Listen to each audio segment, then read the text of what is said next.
Okay, I have a video. I'm making a video, and I'm sorry, it'll probably be about 15 minutes. And I will turn it into a blog post because I feel like it's really important. And so I've noticed, right, a lot of people are feeling their feelings intensely. Okay, so I know a lot of people who are angry. I know a lot of people who are depressed. I know a lot of people who are lonely, right? And I think that that's because of sort of disenchantment. And I'll explain this, right? And I'm only driving through my apartment complex, so don't freak out. The thing is, it's like we all want love, right? A lot of people say that they want someone to share it with. They want love. And I feel like that's not the right word. I've had 2 conversations that have helped me piece this together. Okay? The right word is comfort, right? This love that we're saying that we want is really based off of nature versus nurture, what it is we're consuming in society, what we've been told, this is blah blah blah. So you have these Hollywood movies, and oh my god, and like we understand now that that's unrealistic, that's never gonna necessarily happen. You can't we're disenchanted with that, right? Sorry about the scraping. So we're disenchanted with that, right? And but we want it, but we also know that that's not really what it looks like. But we have, there aren't a lot of great examples of what it is, right? We kind of understand, we want that feeling, but the package that they're wrapping it up in is absolutely wrong, and it's not producing the feeling that it is we all want to have. Because what we're missing is comfort. A fireplace, a warm blanket, a hot cup of tea or coffee or whatever that is, that comfort, that cozy, right? That kind of personification of love, if I had to strip it away. And that happens because I related it, my friends and I, the 2 different conversations, and one of them, it was like, right, we're not perfect. Nothing is ever perfect. It's not, the world doesn't work that way. And so deep down, and we know that, and this is how we get there, right? I know I'm not perfect. As a house, right? I may weed eat my yard. I may do all this stuff. It may look nice, but I know deep down I'm not perfect. I know at my core that I'm not always behaving and responding the way that I feel is, the most loving and kind, because that's really important to me. I want to be genuine. I want to be authentic. I want to have poise and grace. I want to be kind. I think we all want to be kind, and we just don't know how, and we're frustrated, and we get caught up in that shit. And so, because I'm not perfect, and we judge the world, we use ourselves to judge the world to make sense of our reality, we know that it can never be perfect. There is no such thing as perfect, right? We keep thinking about it in the wrong terms. And then a lot of people use that as a weapon, or not a weapon, but as a defense, right? In a yard, they have all these weeds. Well, nothing's ever perfect, or whatever makes their weeds grow, okay? And where I focus on my yard, and I try to weed eat my shit, I'm trying to take care of my shit, and whatever, you can be however you want, just not in my yard, right? Whatever, but not in my yard. And I have a friend who's whatever, but not in my neighborhood, right? That's how she relates it. And I was telling her, I said that the thing with that is the weeds you're trying to pick, right? Because you worked on your yard. Granted, your yard is nice, and there are flowers, and there's all this stuff. The person when you cross the street and you try to weed eat somebody else's yard, they look right past your shoulder at your yard and go like, right? You can't, because I know I'm not perfect. You can't you're not perfect. Quit touching my, and that's the problem. You can't weed eat somebody else's yard. You pull their weeds, they grow right back, because that is their defensive mechanism. They have those weeds for a reason, and only they can get rid of the weeds. And it's kind of like those people who put up walls, and you're standing out by the gate going like, I would love to, could you get out here and like bushwhack some of this shit so that I can get to your front door? Like, You have to do it. If I do it, they're just going to grow back. They're just going to grow back, and they'll probably be thicker and stronger, because that's usually how that works. And so you can't do it for other people, but we have no examples. We don't have a lot of examples of it for ourselves, right? It's we know what we want, and we're trying to attain a feeling, and we all want that sort of comfort, but there's not. Everything's a mess because everybody's at different stages in their journey, right?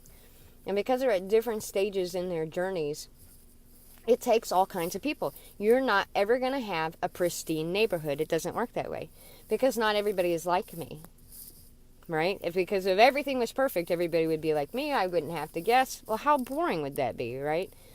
But it takes, everybody's at a different stage in their journey. And so, I may not be other people's gardeners right now, or maybe somebody else who can do that. And we try to find the answers, I feel like, with so many different ways. But what we're not doing is appreciating how other people show kindness, and we do it in different ways. So my friend and I, so when it comes to ourselves, I focus on my yard, right? I don't judge other people's yards because my yard isn't pristine. I have no right to judge other people's yards. But when you take a step back from that, right? She and I flip-flop. And I come in and say, like, yeah, I can't weed eat your yard, right? But I can be an example in a way. I focus, when it comes to other people, I focus on the neighborhood, and she focuses on the yard. And she is like, if we were different types of light, she is a love light. She's a loving light. She's a giant beacon, and it just emanates off of her. And when you're around her, you just feel it. We were talking about in a hospital, I'm like a triage nurse. I'm a guiding light. I'm an emotional triage nurse. I'm out there, I run out and I go, calm down, calm down, calm down. It's all going to be okay, right? Where she's like she works in the fertility clinic somewhere, right? She is, if I'm Athena, like she's Mother Earth. But like a sassy one, right? But we both have the same goals. And the same goals is to show decency and love and to make conscious choices, to make these choices instead of just reacting, instead of just getting caught up in an emotion and reacting to something, taking a minute and going, do I really feel that way? Is that very fair? Now, I do that because I feel guilty for judging other people. I cannot say shit about other people's yards when my yard isn't taken care of. That's just how I am, and it's just how I feel, and that's just how I work. And so I try to offer kindness and comfort, like, yeah, our yards kind of suck, but, let's just keep doing this, And it takes all kinds of people. And so we're so apt to say that a lot of times, because of all this garbage we're fed all the time, all this unnecessary garbage that gunks up the works, we're so apt to say that, well, look, my way may not be your way, but it is a right way. I feel like the self-help industry is getting there. I feel like they kind of understand that everybody's different and unique, and so I call them emotional languages, right? We speak a language, but we also speak an emotional language, depending on where we're at in the journey of our lives and the understanding of our perspectives at those stages. And everybody speaks a different emotional language, and they're just as varied as languages. And so it's a matter of, with me, I'm always trying to decipher that. I like people who are genuine, because then I know what I'm working with, and I know how to speak better, to not necessarily give aha moments, but to give a little bit of clarity, as much as I can. And I try to do that per person, that, everybody I meet. I'm just be genuine. I want genuine. You can say and do whatever you want. Not going to judge you for it. My yard is not pristine, but just give me genuine. And it helps us both navigate so that we can both kind of heal. And that's the thing. Because it's like you have hurt and you have anger and you have depression, right? And you get frustrated because you feel like people don't see you or don't hear you or nobody understands you, right? And a lot of times we're not drawing our maps very well. Because I lead with my heart, I expect because I only have my perspective of growing up. It's only ever how I see and what I interpret in my perspective of something. I make natural assumptions that people are like me, that they feel like me, and whatever. And the feelings are the same, but the thing that causes them differ from person to person. And so we're all, instead of, you're going to hurt, right? You're already hurting. You're already suffering. Why not draw a better map? If somebody does something that you don't like, you have every right, in a kind way, to say, like, I really appreciate that, but, like, right now, I'm just kind of a mess, and I know I'm not always making sense, and so you're accountable for yourself. And, I will let you know what I need as I figure it out. Sometimes I may just need a hug. Sometimes I may need a kind word. Sometimes I may just need silence. It's, and it's having, when you work on yourself, you're sort of building that framework, but we have to remember to also communicate it to other people. And you can't control how other people receive your information. So they may overreact. They may be hurt. They may whatever, right? But that's their own journey. The only thing you can be is authentic and to yourself, genuine for yourself. It's a better roadmap. People, just like kids. Kids like rules. They need rules. It makes them feel safe. That's called tough love, right? Sometimes you have to do the thing that's hard. Sometimes you have to punish them in a way that you may not like, that you don't necessarily want to do, but it creates a safety for them because they know you mean what you say. Okay? That's why you don't threaten a child with a punishment and then never do the punishment. You have to follow through, or your words hold no weight and no meaning, and even you can't believe them, right? So much happens on the inside. So you have to help people navigate you by being genuine. And so many people fear. They don't want to look at their own imperfections, When she goes over to weed eat somebody's yard, they're leaning over their shoulder, and her yard may be, like, pristine, but her porch is falling down, or the shutters. It's not, you'll never achieve perfect. So quit expecting it from other people. And I don't think that we do, but we have these expectations. And we're all lost and bumping around into each other because we all want comfort. We all want comfort, and we're not sure how to get it. And that I feel that's where I come in, because I'm good at speaking emotional languages. And if you give me enough time to listen and kind of get to know you, I can help us both. Because when I, by helping other people, I help myself, or by helping myself, I help other people. Just like there are circles that put you in shit, there are circles that, like, elevate you. My grandpa hated hospitals. He avoided them. So where did he end up? A hospital. It's, you create the thing that you fear. So quit fearing it and start defining it so that you can elevate rather than sink. And I think that that's really important. And we all do things differently and uniquely, and we need to learn how to appreciate those and not say that, well, because it's not my way, it's wrong, right? You have to be able to objectively step outside yourself, and sometimes objectively, because we're human, right? We're human. Our bodies run and work a certain way. We're like a program, and we can see that it's not working. We feel that it's not working. I think right now a lot of us are all just caught up in these feelings. And a lot of people don't know how to, I don't know what love feels like. Well, that's not true. There's an example of it somewhere in your life. You've felt that feeling. It may be associated with a different word, which is why words are important. So take gratitude, anything that you're trying to, if you can feel it somewhere else. And you have to celebrate your small things. You celebrate the things about yourself that you like. To start with, right? So it did cause pain. I always liked the fact I liked about myself that I was reasonable. Now, it also can suck, because I'm not being responsible. I wasn't being responsible with it. But I'm reasonable, and I don't think that that's a bad thing. So I would kind of go like, but at least I'd pat myself on the back for I'm reasonable. That's something I like about myself. That's something that I don't think is a bad thing.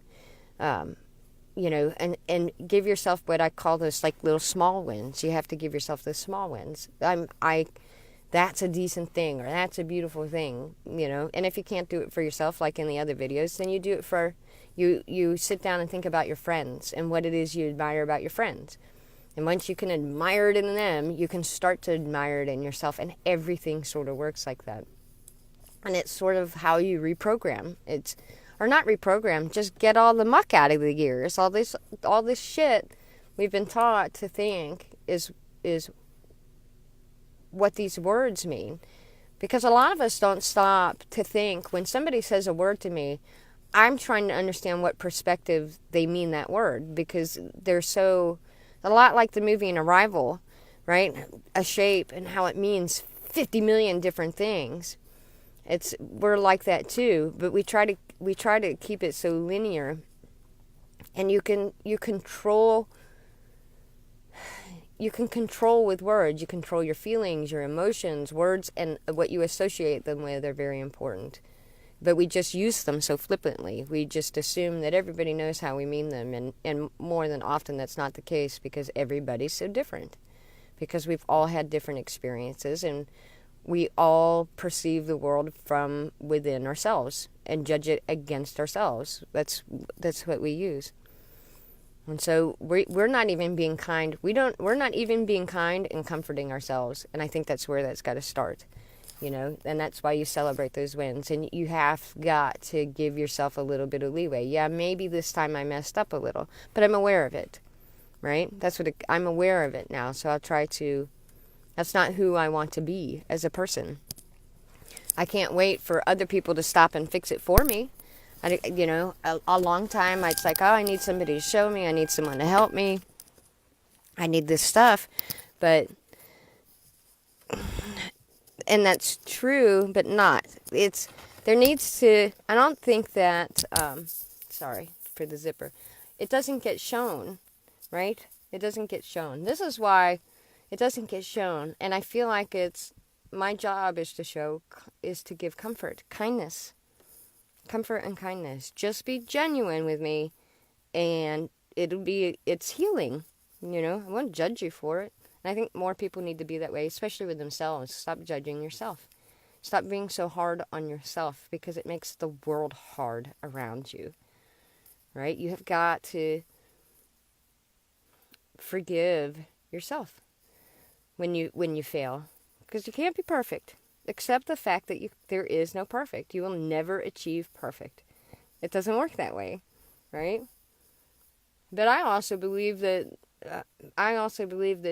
humans have amazing creative power, and I think that being human, having the opportunity to be human, and is to learn a responsibility with emotions, to learn responsibility for that creative power. I don't know. That gets into a whole other thing, but you worry about, help make the neighborhood pretty, but somebody's going to have junk in their yard. Some people are going to have weeds, and it may not be you that needs to help pull them. Not everybody is perfect for you, but they're perfect for someone else, because we're all at different stages in our journey, and we need to stop judging people so harshly because we judge ourselves so harshly. I think I'm worth loving. I think that I'm a decent person. I'm not a malicious person. I'm a very open person. I don't believe in jealousy. There's a lot of, I know I'm very hard to, in some ways I'm very hard to love, and in other ways I'm very easy to love. And I'm not everybody's cup of tea. Yeah. I've realized that, and that's okay. That's okay with me, because I believe that people should be shown comfort, And I think that if it trips up something and it creates some kind of tightness in your chest, that's your insecurity, not mine. And I'm tired of kind of hiding that. It's not, I don't want to hide that anymore. I'm tired of hiding it because too many people need it. And it doesn't mean I'm falling in love and I want to go get married or any of that. It just means that people deserve comfort. My friends deserve comfort.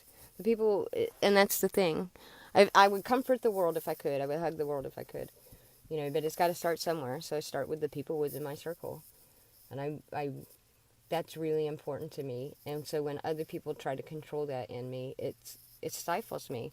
It makes me feel, I start to get upset. I start to get a little depressed. I stop believing in myself a little bit. I start believing their opinion of me. And that's a horrible thing to do. Because who is anybody to tell me what I am? I'm not malicious. I don't hurt people with intention. My intention is to comfort them.